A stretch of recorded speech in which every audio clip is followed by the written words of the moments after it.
നമസ്കാരം. മുംബൈ ഫാസ്റ്റ് ന്യൂസിലേക്ക് ഏവർക്കും സ്വാഗതം. പ്രധാന വാർത്തകൾ.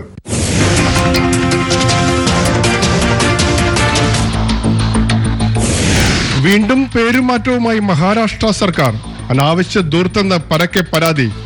ലക്ഷ്യം വോട്ട് ബാങ്ക് എന്ന് രാഷ്ട്രീയ നിരീക്ഷകർ. Goodwin golden voice music reality show final മത്സരത്തിലേക്ക്.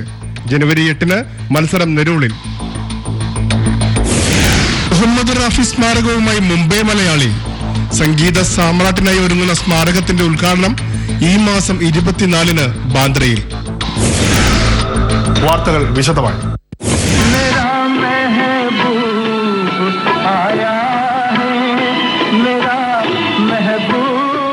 അനശ്വര ഗായകൻ മുഹമ്മദ് റഫി ഓർമ്മയായിട്ട് 36 വർഷം. കാലം ഇന്നും മൂളി നടക്കുന്ന രീണമാണ് മുഹമ്മദ് റഫി.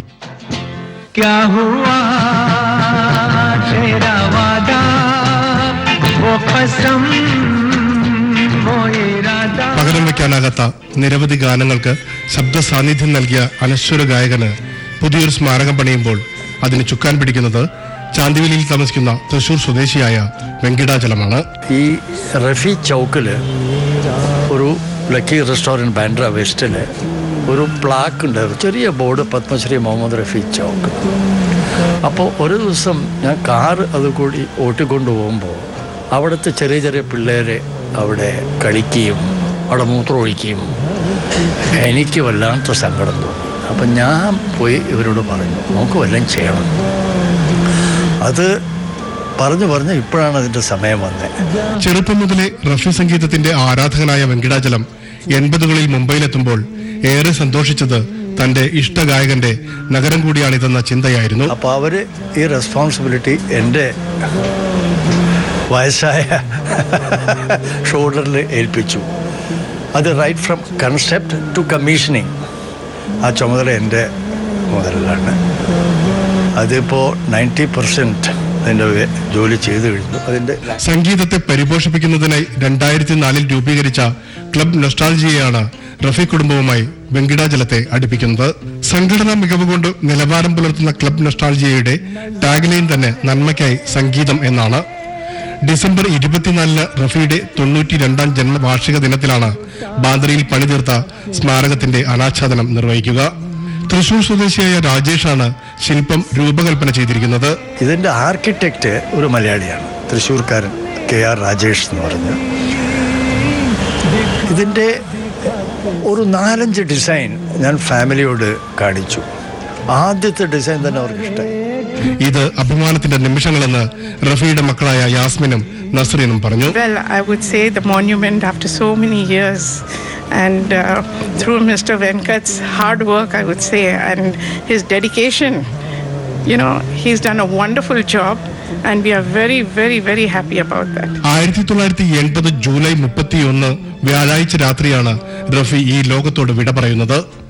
അവസാന നിമിഷങ്ങളിൽ ബോംബെ ഹോസ്പിറ്റലിൽ കൂടെയുണ്ടായിരുന്ന മകൾ യാസ്മിനോട് തനിക്കായി പ്രാർത്ഥിക്കണമെന്ന് പറഞ്ഞാണ് ആ നാദബ്രഹ്മം നിലച്ചത്.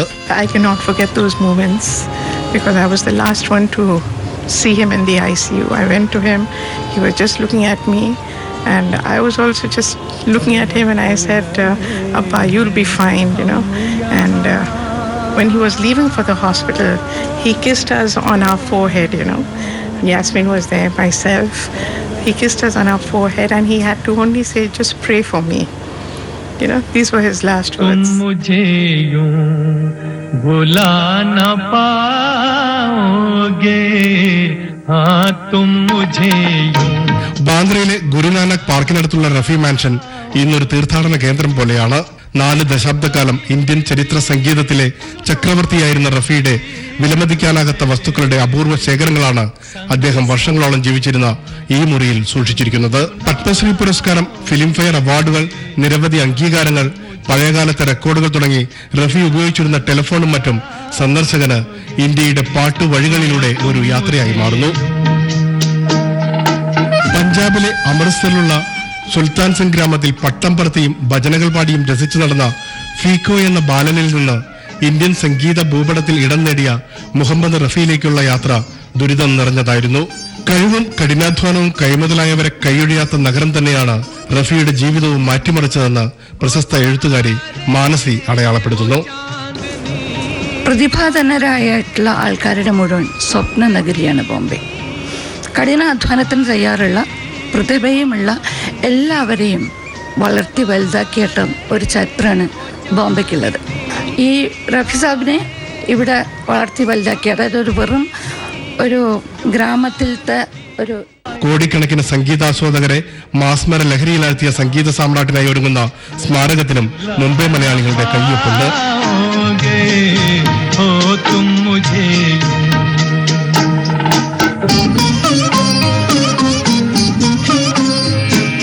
മുംബൈ അന്താരാഷ്ട്ര വിമാനത്താവളത്തിന്റെയും CST സ്റ്റേഷന്റെയും പേരുകളിൽ മാറ്റം വരുത്തി വീണ്ടും സംസ്ഥാന സർക്കാർ വാർത്തകളിൽ ഇടം നേടി.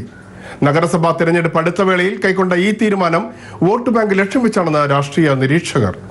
ഛത്രപതി ശിവാജി ടെർമിനസ്, ഛത്രപതി ശിവാജി മഹാരാജാസ് ടെർമിനസ് എന്നും Chhatrapati Shivaji international terminus, Chhatrapati Shivaji Maharaj's international terminus എന്നും പുനർനാമകരണം ചെയ്താണ് മഹാരാഷ്ട്ര സർക്കാർ ഭാരിച്ച ചെലവ് വരുത്തുന്ന തീരുമാനമെടുത്തത്.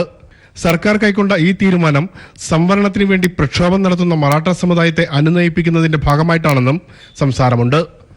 രണ്ടിടങ്ങളിലെയും പേരുകളുടെ കൂടെ മഹാരാജ് എന്ന പദം കൂടിച്ചേർക്കണമെന്നുള്ളത് ദീർഘകാലത്തെ ആവശ്യമായിരുന്നുവെന്നും സർക്കാർ ഇത് അംഗീകരിച്ചിരിക്കുകയാണെന്നും മുഖ്യമന്ത്രി ദേവേന്ദ്ര ഫട്നാവിസ് പറഞ്ഞു.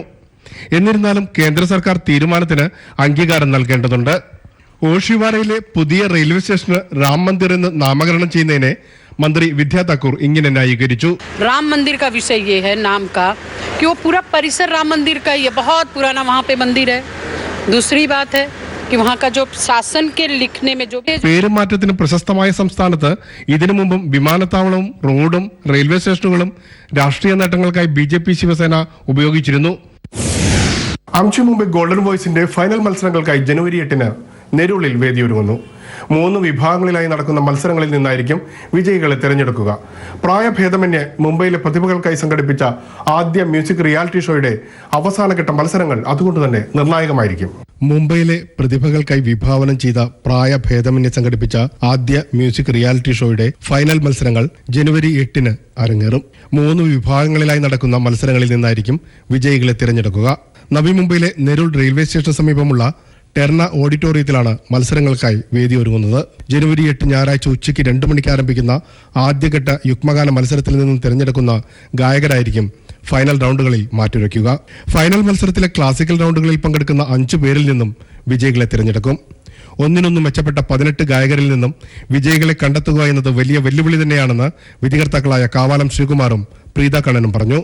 അതുകൊണ്ട് തന്നെ ഏറെ നിർണായകവും ഉദ്യോഗജനകവുമായിരിക്കും ഇനിയുള്ള മത്സരങ്ങൾ.